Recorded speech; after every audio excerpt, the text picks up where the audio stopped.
I think that what university policy has always been missing, or the movement to reform university policy, is grassroots. And so the Alumni Free Speech Alliance is really the grassroots movement that has always been missing in trying to reform universities.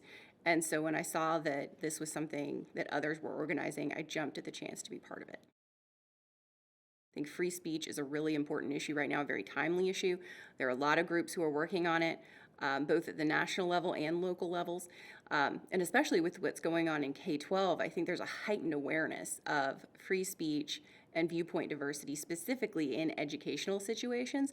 And that heightened awareness means that there are local public policy groups to partner with. So I think that alumni should look for those groups, look at the policy solutions that they're suggesting, and then be the boots on the ground, be the voices that can show their universities that it's important to them.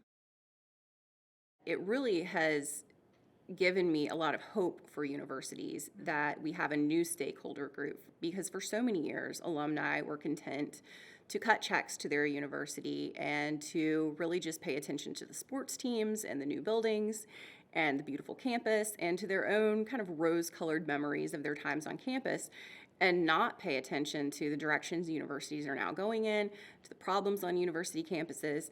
And AFSA has kind of awoken alumni knowledge and interest in all of those issues. The hope is now that people are waking up to what's going on university campuses and realizing that education is absolutely key to making sure that we have a functioning society, and that they will do something about it.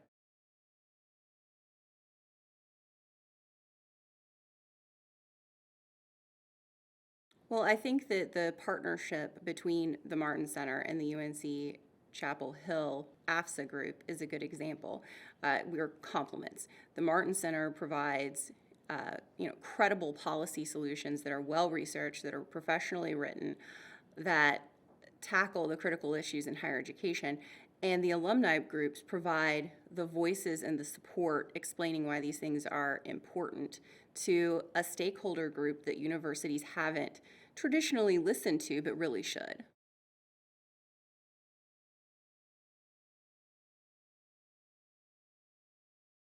ACTA has become a real hub for making sure that the AFSA groups are connected to each other. We know what the others are doing, that we've got some ideas of best practices.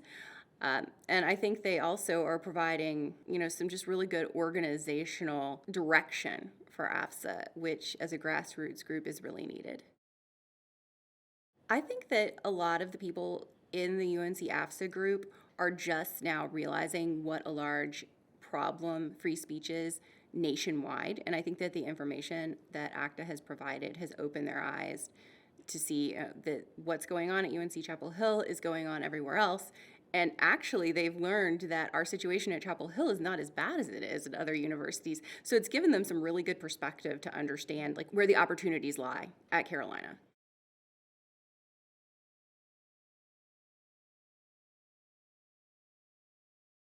Institutional neutrality is not a term that most institutions or most AFSA groups or even reformers know.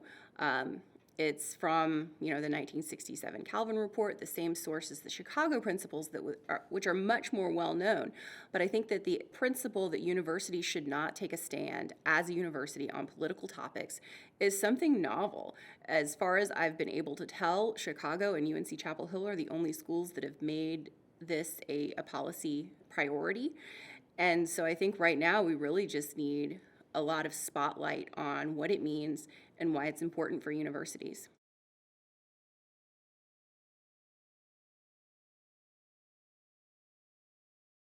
I think we all know that administrators like to feed trustees a very restricted diet of information about the university, and the Martin Center has augmented that diet with information that we think is really important for the trustees to know.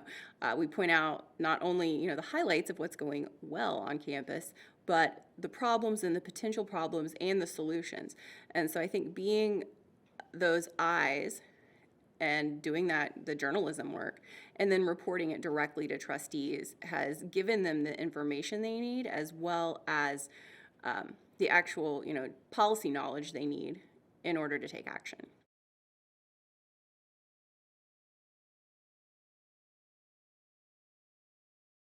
When I thought about going to a university and studying, of course, I had that, vision of the ivory tower where you can, sit and just be immersed in ideas. And I think that most people who have attended university realize that that's not really what happens. There's a lot of politics, and there's a lot of kind of trendy knowledge and shoddy courses. And so you don't get the experience of deep engagement with ideas. So that kind of fueled my first interest in higher education.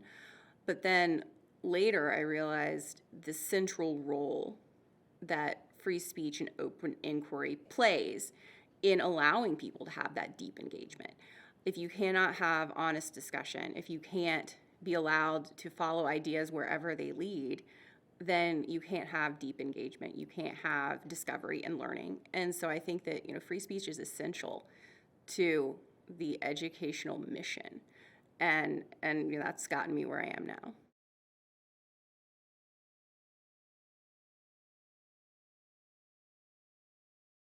If students don't get the education that we want them to have, and if they don't get that deep engagement, then they can't fully function as informed citizens in a democratic republic. Our liberty and our governance require informed citizens.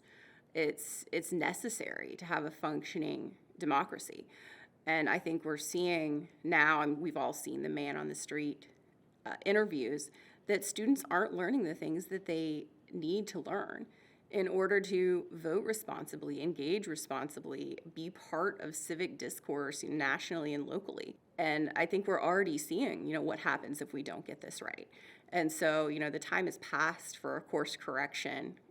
We should have been doing this a long time ago.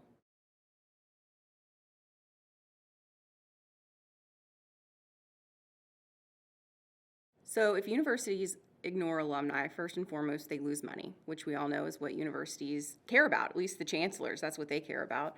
But they also lose public goodwill. And that's something that universities have had for a long time. It's an institution that has been trusted in the past. But recently we've seen that a lot of Americans think that higher education is on the wrong track, either because it's too expensive or because it's not providing the education that's necessary to build future Americans. And I think that they have started losing that public trust.